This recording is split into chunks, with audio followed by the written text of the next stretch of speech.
오늘 출애굽기 19장입니다. 하나님께서 이스라엘 백성을 출애굽해서 바로 말씀을 주신 게 아니죠. 1절에 보면은 이집트 땅에서 나올 때 셋째 달에 바로 그날에 그들이 시내 광야에 이르렀더라. 시내라는 뜻이 숯불이라는 뜻입니다. 숯불. 그들을 하나님께서 애굽에서 그리스도의 피로 구원을 받게 하셔서 홍해를 가르게 하시고 또 마라를 통해서 쓴물을 단물로 만드시고 또 만나를 통해서 먹이시고 반석의 물을 통해서 먹이시고 아말렉과 전쟁에서 승리하게 하시고 그리고 나서 하나님께서 모세를 통해서 시내산에 이르렀을 때 말씀을 주시지요.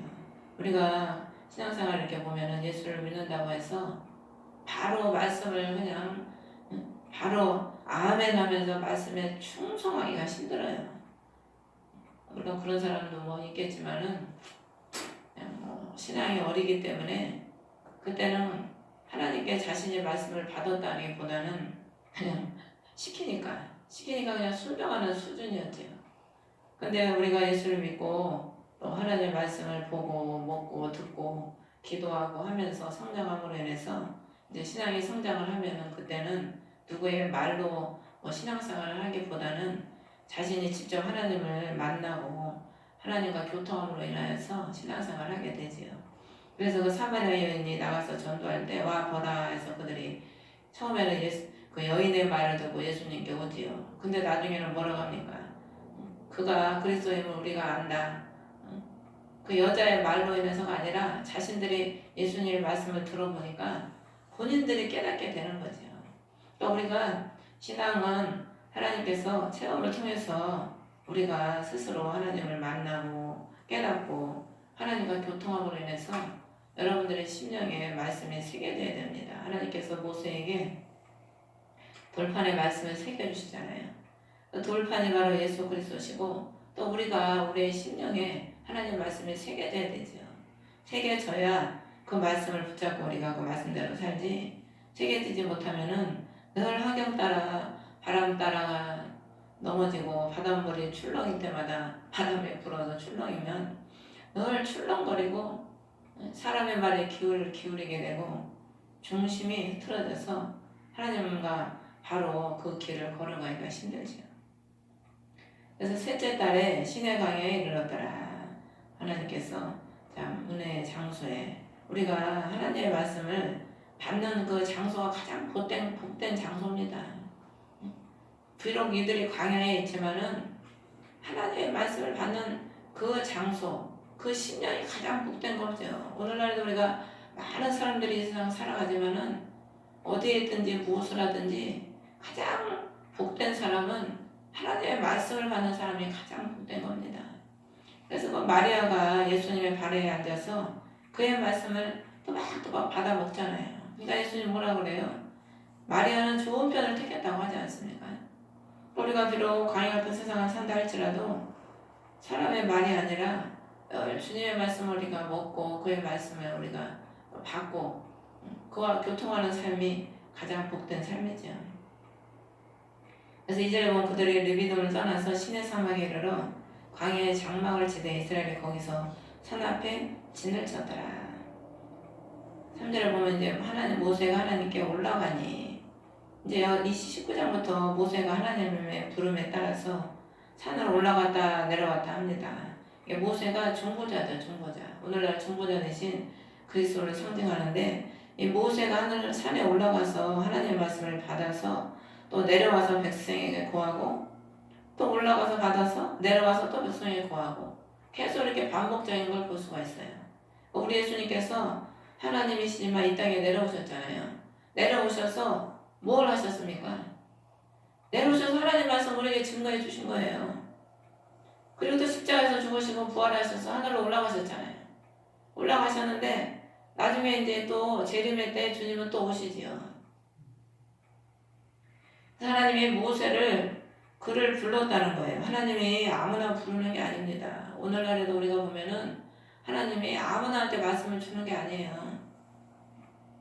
하나님의 종으로서 그의 말씀에 순종하기를 위해서 예비된 자, 자세가 된 자한테 하나님이 명령도 하시고 말씀도 하시지. 하나님이 아무리 말씀하는데도 그 말씀을 받을 준비가 안 되고 자세가 안 되고 종의 마음이 안 되고 순종할 만한 그릇이 안 되면 그거 주면 뭐합니까? 개나 돼지한테 진주를 던지지 말라고. 개 돼지한테 진주 주면 뭐 하겠어요? 귀한 줄을 모르는데. 오늘날에 예수를 믿으라고 해도 그들은 개 돼지라 귀한 걸 줘도 몰라. 그래서 하나님이요, 아는 자를 부르는 겁니다. 아는 자를. 그래서 하나님은 아는 자에게, 순종할 만한 자에게 하나님 말씀을 주시고, 또 아는 자에게 맡기시고 순종할 만한 자에게 하나님은 또 명령을 하시지요. 너는 이스라엘의 야곱 집에게 말하고 이스라엘 자손에게 구하라. 그래서 4절에 이집트 사람들에게 행한 것과 또 내가 독수리 날개에 너희를 실어 내게로 데려온 것을 너희가 보았느니라. 하나님께서 그들을 독수리 날개로 실어서 데리고 왔다는 거예요. 그러면 이들의 공로가 있습니까? 이 이스라엘 백성들의 공로는 아무것도 없어요. 애굽에서 출애굽할 때부터 지금까지 이들이 한 거는 뭐예요? 이들은 불평만 했지, 불평만. 여기까지 오는 데도 있어서 이들은 불평만 했지, 뭐 자기들이 뭐 일을 했습니까? 뭐 하나님께 뭘 드렸습니까? 뭐 한 게 뭐 있어? 아무것도 없어요. 그냥 따라간 것밖에 없어. 하나님이 다 해주신 거야, 다. 모든 걸 다 하나님이 책임지시고 독수리 날개는 보호를 의미하는 겁니다. 보호. 그 그늘 아래 하나님께서 보호하셔서 그들을 그 발이 광야에 정갈 신명기에 나오잖아요. 정갈 뱀이 나오는 땅, 정갈이 나오는 땅. 그 하나님이 그 험한 땅에 그들을 날개로 업어서 인도했다. 실어 날았다는 거야, 실어 날았다. 그래서 계시록에 보면은 그 뱀이 물을 강같이 토할 때 그 독수리 날개를 그 여자가 얻어서 날아가지요. 하나님이 그래서 예비한 곳에다가 그 여인을 3년 반 동안 양육을 하잖아요. 그러니까 하나님의 택한 백성들은 독수리 날개라는 것은 하나님의 능력을 상징하고 하나님의 보호를 상징하는 거거든요. 그러니까 우리 하나님께서 택하신 자신의 백성들은 자신의 능력으로 그들을 보호하시고 자신의 능력으로 그들을 인도하는 겁니다. 그래서 오늘날에도 하나님께서는 택하신 저와 여러분을 우리 예수 그리스도의 그 능력과 날개 아래 그 보호 아래 우리를 인도하시고 또 업어서 우리를 지금 데리고 가고 계시는 거죠. 우리는 우리가 걸어가고 우리가 하는 것 같지만 다 영적으로 보면은 우리 주님께서 우리를 데리고 가시는 겁니다. 데리고 어디로? 천국까지. 그래서 5절에 보면은 이제 너희가 참으로 내 목소리에 순종하고 내 언약을 지키면 너희는 내게 모든 백성들보다 뛰어난 특별한 보물이 되리니 이는 온 땅이 내 것이기 때문이라. 온 땅이 다 하나님의 것인데 다른 사람들은 하나님의 말씀을 순종을 안 하잖아요. 근데 하나님은 그 말씀에 목소리에 순종하고 언약을 지키면 모든 백성들보다 뛰어난 특별한 보물이 되게 해주신다는 거예요. 새 예루살렘이 어떻게 되어 있습니까? 아름다운 특별한 보물로 다 되어 있잖아요. 그러니까 우리 하나님 특별한 보물이라는 것은 그만큼 하나님 보시기에 존귀한 자, 귀한 자, 아낀다는 그런 의미죠. 그래서 너희들은 존귀한 자라. 우리 하나님이 우리를 그만큼 존귀한 자로 저와 여러분을 여기고 계시는 거죠. 근데 우리가 참 믿음이 연약하고 알지 못할 때는 하나님이 나를 그토록 사랑하시고 나를 그만큼 귀하게 여기신다는 걸 잘 못 깨달아. 다 어려운 것만 생각을 하지 하나님이 얼마나 우리를 사랑하시고 귀하게 여기신다는 걸 우리가 잘 모르잖아요. 근데 이제 신앙이 성장하면 할수록 하나님이 나를 너무 사랑하시는구나. 하나님이 나를 이렇게 귀하게 여기시는구나. 우리는 우리 자신을 귀하게 생각하지 않잖아요. 뭐 내가 가진 게 있어, 배운 게 있어, 뭐 내세울 게 있어야 말이지. 뭐 내세울 게 있는 사람들이야 자기를 귀하게 여길지 모르겠지만 우리는 가진 것도 없고 배운 것도 없고 뭐 누가 알아주는 사람도 없고 없는 것밖에 없잖아요, 솔직히. 그렇다고 뭐 키가 크기를 해, 인물이 뛰어나기를 해. 맨날 자존감이 낮은 거야, 그냥. 왜 태어났을까? 차라리 태어나지 말았으면 좋았을 거예요.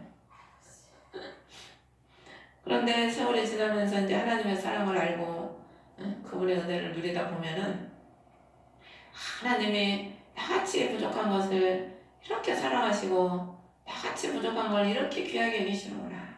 그걸 깨닫는 거죠. 그래서 너무 감사하며 감사하고 나를 그렇게 사랑하시고 귀하게 여기시는 그 주님 안에가 너무 감사하니까 감사하고 더 주를 위해서 내가 살아야 되겠구나.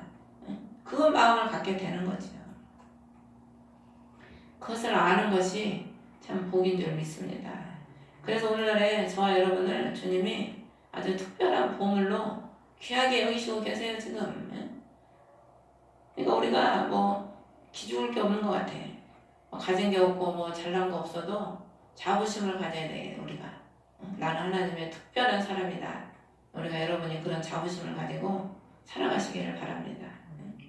하나님의 사랑 받으면 됐지. 그러니까 그 한나의 남편이 뭐라 그래요? 아, 한나요. 왜 그리 슬퍼하느냐?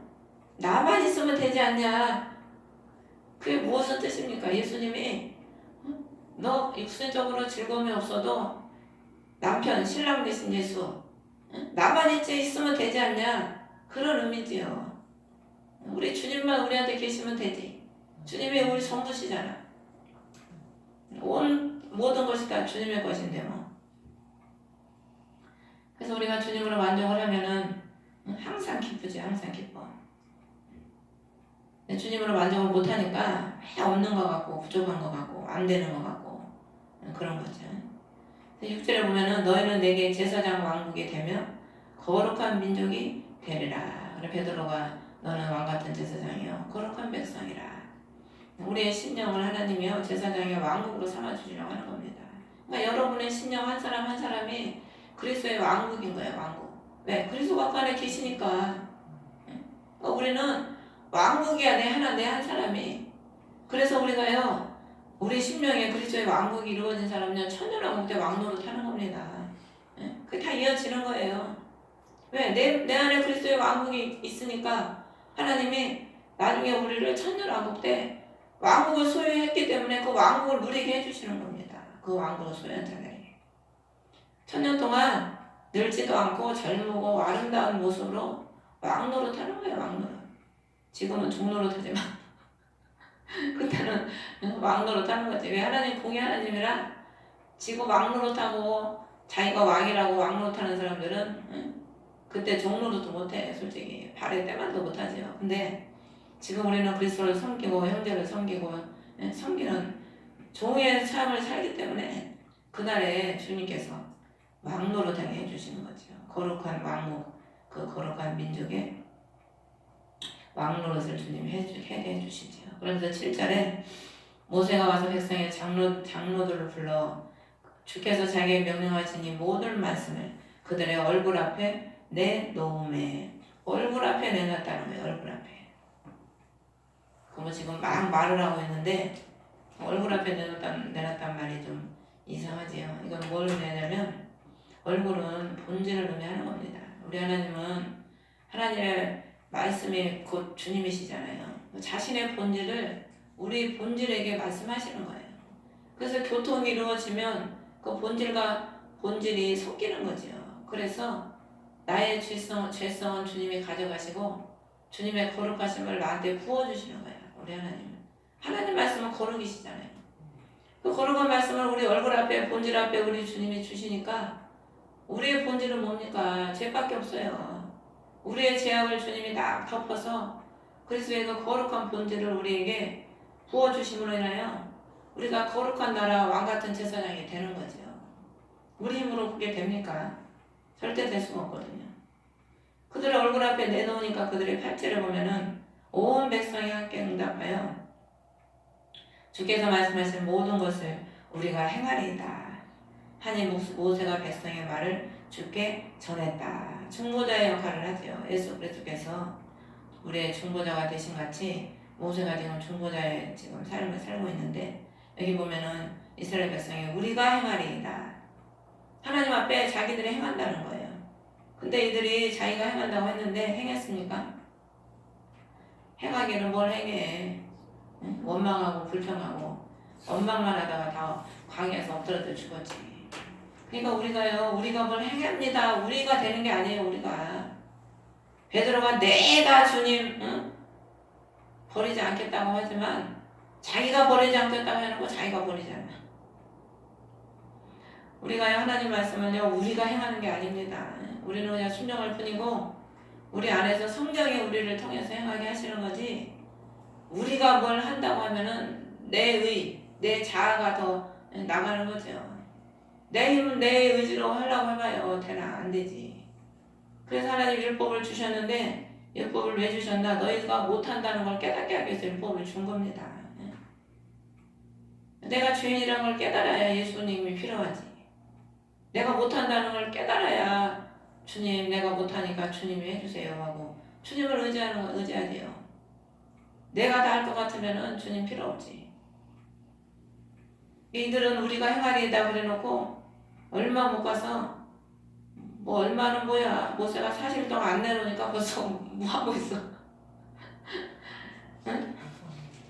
아주 송아지 만들어 놓고 띵가띵가 하고 있잖아요. 언제 내가 주님 그랬냐고 언약을 해놓고도 다 잊어버리고. 우리가 인간이 이래요. 하나님이 막 은혜를 주시고 막 하나님을 체험을 하고 뭐 보여주시면은 뭐 주님 위해서 막 목숨도 내놓고 살 것 같지. 근데 한 3일 지나면 언제 봤냐? 언제 들었냐? 싹 잊어버려. 그냥 3일이 뭐야. 어떨 때는 몇 시간 지나도 잊어버리게 되더라고. 나이가 먹을수록 더 금방 잊어버려. 그런 게 우리 인간이에요. 그런 게. 그냥 하나님 은혜가 얼마나 감사한지. 그렇게 맨날 잊어버리면 또 주님 말씀해 주시고 또 말씀해 주시고.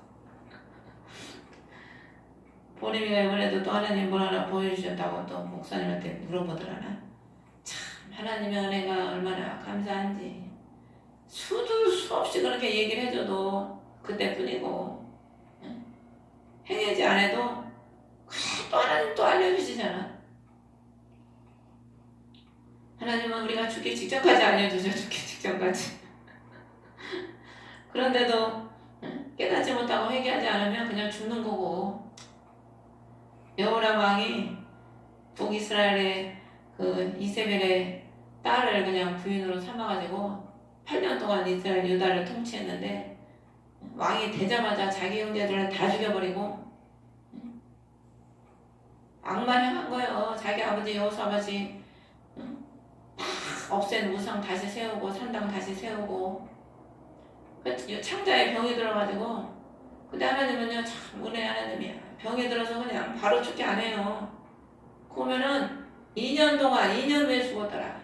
2년의 기간을 주시는 거예요. 아사도 나중에 변질되니까 하나님이 발에 병이 들었잖아요. 하나님이 금방 데려가시지 않는다니까. 3년 동안 또 기간을 주는 거예요. 회개할 기간을 주시는 거죠. 왜? 다윗에게 언약을 했거든. 너 자손을 등불을 꺼지 않겠다고. 근데도 끝까지 회개를 안 하니까 하나님이 데려가시는 거죠. 우리가 그만큼 참 완악한 거예요. 완악해. 인간이 하나님께 돌아가면 주님은 지난 일을 묻지 않으시잖아요. 아무로 하나님은 돌아만 오면 지난 일을 묻지 않는다니까. 돌아온 거 하나 보고 용서해 주시고 구원해 주시는 거죠. 근데 인간이 완악해가지고 죽을 병에 걸려놓고도 안 돌아와. 회개를 안 해. 그거 어떻게 죽어야지 뭐. 죽을 병에 걸렸는데도 회개를 안 하니까 그냥 죽어야지 어떻게 했어요. 그래서 9절에 보면은 보라 짙은 구름 가운데서 내게 임한 것은 내가 너와 말할 때 백성이 듣게 하려 함이며 또한 영원히 내 말을 믿게 하려 함이니라. 마태복음 17장에도 보면 예수께서 변화산에 올라가셨을 때 구름이 그들을 덮으면서 하나님의 음성이 들리죠. 이는 내 사랑하는 아들이라. 너는 저의 말을 들으라. 이게 똑같은 거예요. 이게 보면. 그러니까 하나님이 모세를 산으로 올라오게 하셔서 구름을 거기 확 덮으셔서 그렇게 하신 이유가 뭐냐면 그 백성이 모세의 말을 듣고 믿게 하려 함이라는 거예요. 그래서 하나님이 예수님의 제자들에게도 그 말을 너희는 저희 말을 들으라. 예수 그리스도를 믿고 그 말을 들으라는 거죠. 하나님이 하나님의 종을 세워주시고 실현해주시고 책임져 주시는 겁니다. 그래서 오늘날에도 우리가 하나님의 인본이 되면은 나를 믿어, 나를 따라, 나를 존경해 이렇게 해서 되는 게 아니고 하나님이 다 믿고 따르게 역사를 해주시는 거죠. 하나님이 사람이 누구 사람 말 듣습니까? 쉽게 네나 내나 똑같은데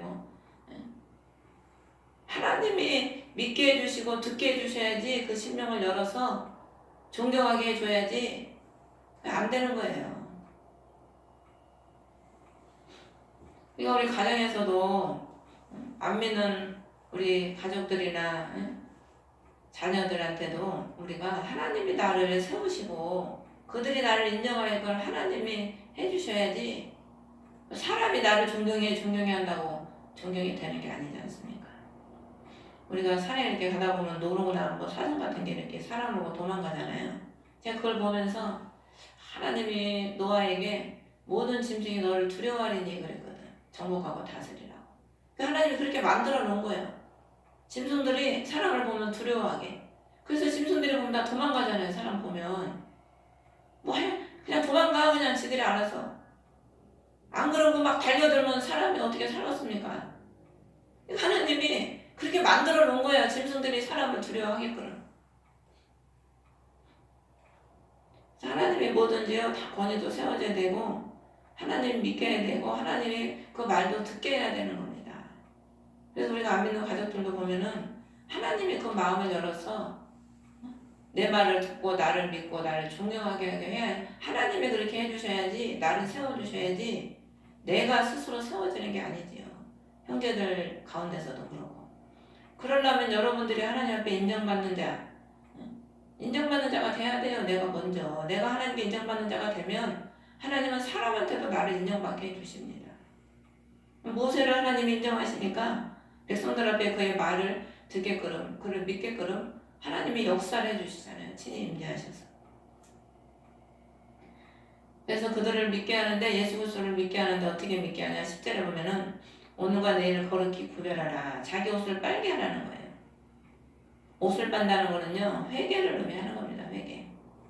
예수 그리스도를 믿으라. 회개하라. 천국이 가까웠다. 그를 믿으면 회개가 되는 거예요. 먼저. 회개라는 것이 여러 단계가 있죠. 첫째 단계는 죄를 자백하고 눈물 흘리는 것도 회개지만 그거는 초보 단계의 회개고 진정한 회개는 행위를 바꿔서 그리스도께 돌아가는 게 진정한 회개입니다. 아무리 말로 주님 잘못했어요. 말로만 회개하면 뭐합니까? 행동을 바꾸지 않으면 그건 진정한 회개가 될 수가 없어요. 행동을 그리스도로 바꿔서 그리스도를 향해야지. 그의 말씀에 순종하는 삶을 살아야지. 그게 진정한 회개지. 말로만 주님 잘못했다고 그러고 또 죄짓고 또 잘못했다고 그러고 또 죄짓고 또 잘못했다고 그러고 무슨 소용이 있어요. 그리고 11절에 보면 셋째 날을 예배하라는 셋째 날에 온 백성이 눈 앞에서 시내산 위로 내려오니라. 셋째 날은 그리스도의 부활을 의미하는 거지요.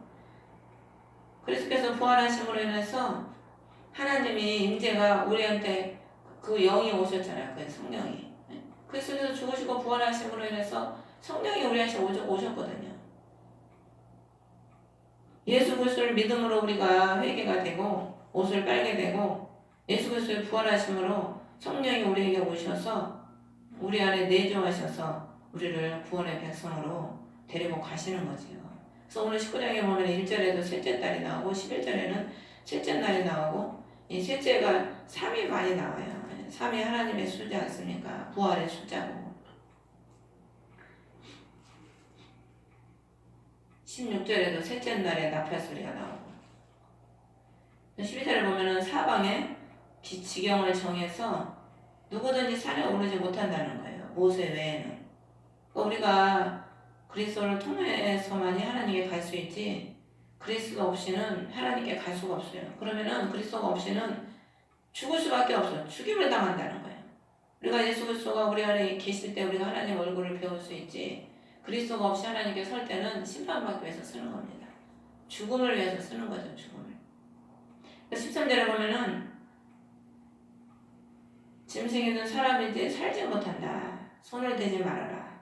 근데 나팔을 오랫동안 불거든 그들이 산으로 올라올지니라. 그들이 아무도 못 오는데 올라올 수 있을 때는 언제냐? 나팔을 오랫동안 불면 그들이 산으로 올라오라는 거예요. 그들이 누굴 말합니까? 지금 올라오지 말라고 하는 백성을 의미하는데 장로들. 나팔을 오랫동안 불 때는 그들이 올라올 수 있다는 겁니다. 다 영적인 의미죠. 성경은 어제나 오늘이나 영원토록 미래가 동일해요. 그리스도의 나팔이 불려질 때 천사가 나팔을, 그럼 이 나팔은 사람이 불겠습니까? 이 나팔은 천사들이 부는 거예요. 천사가 나팔 불 때 우리가 못 올라가잖아요, 하늘에. 천사가 이제 나팔을 불면 우리 몸이 변화되면 올라가는 거예요, 변화되면. 영적으로 산으로 올라올지니라. 어디 산? 계시록 14장에 시내산에 이제 우리가 천사가 나팔을 불면 우리 몸이 부활의 몸으로 변화가 돼서 시내산 예수님과 함께 우리가 그날에 함께 설 수 있게 되는 거죠. 15절에 보면 셋째 날을 예배하고 아내에게 가지 말라. 아내는 세상을 의미하는 겁니다. 세상. 36절에 보면 셋째 날 아침에 천둥과 번개와 짙은 구름이 산 위에 있고, 이게 하나님의 임재를 의미하죠. 계시록에 보면 하나님의 나라에 천둥과 번개가 하나님의 하늘이 열리면서 요한이 천둥과 하나님의 나라 보좌에 천둥과 번개를 보잖아요. 산 위에 있고 나팔 소리가 심히 크므로 진영에 있던 온 백성이 떨더라. 하나님의 천사들이 나팔을 심히 크게 분 거죠. 하나님의 임재하심을 나타내기 위해서 나팔을 부시는 거죠. 그래서 계시록에 일곱 나팔이 나오잖아요. 그 일곱 나팔이 바로 하나님의 임재, 하나님의 그 역사가 지금 계속 이루어지고 있다. 그걸 의미하는 거거든요. 우리한테 경고를 하고 있고, 하나님의 그 나팔은 경고도 되고요, 부르심도 되고, 하나님의 임하심이 이제 가까이 오고 있다. 그런 걸 종합적으로 알게 해주는 겁니다. 17절에 보면은 모세 하나님과 만나려고 백성을 데리고 진영에서 나오면 그들이 산기슭에 섰더라.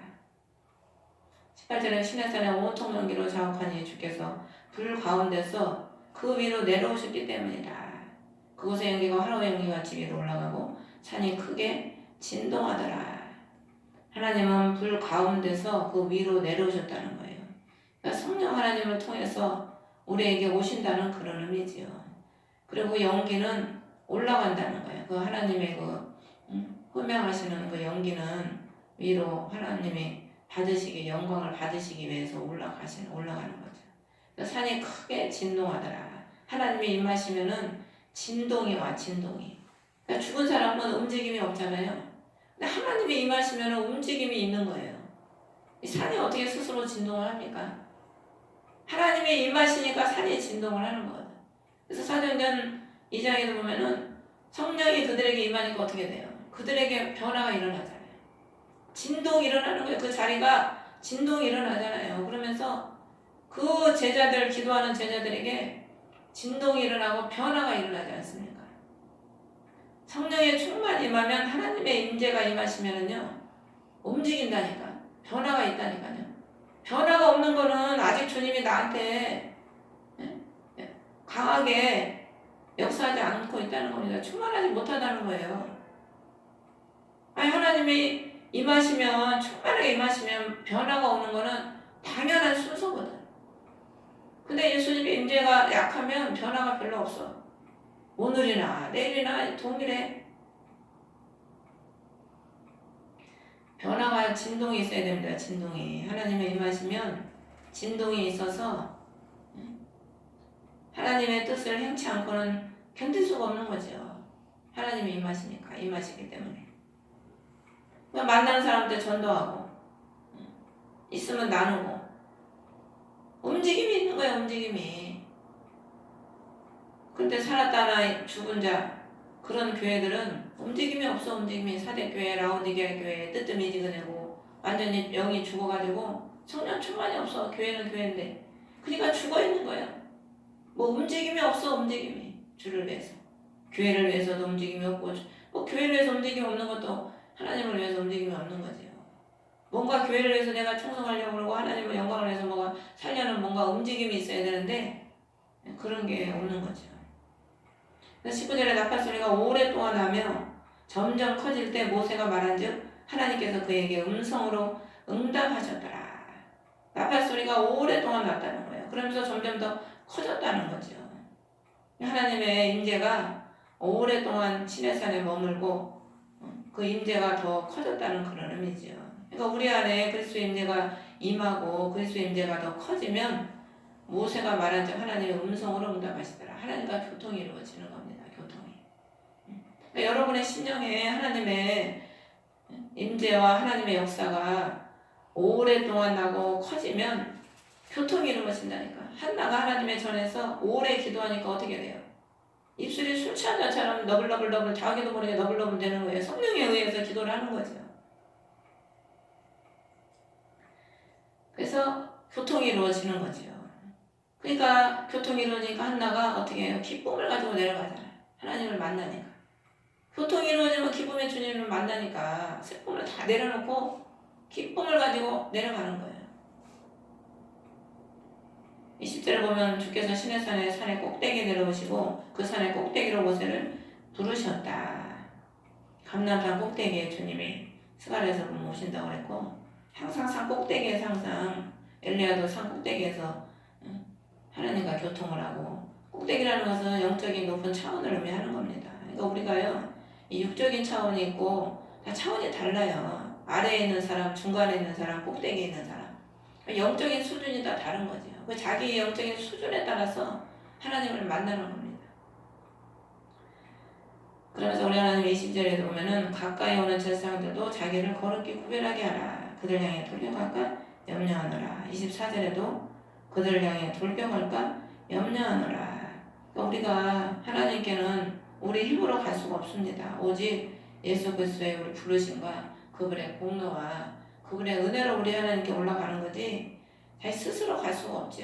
그러니까 우리 하나님은 우리를 거룩하게 하시기 위해서 늘 우리에게 말씀하시고 우리에게 충만한 임재를 통해서 자신을 나타내시고 거룩히 구별되기를 바라시는 거죠. 그러므로 오늘 여러분들도 그리스도의 충만한 임재를 통해서 거룩한 구별된 삶을 살아가시기를 주의 이름으로 축원합니다. 주의 이름으로 예배를 마치겠습니다. 하늘에 계신 우리 아버지 이름이 거룩하게 여김을 받으시고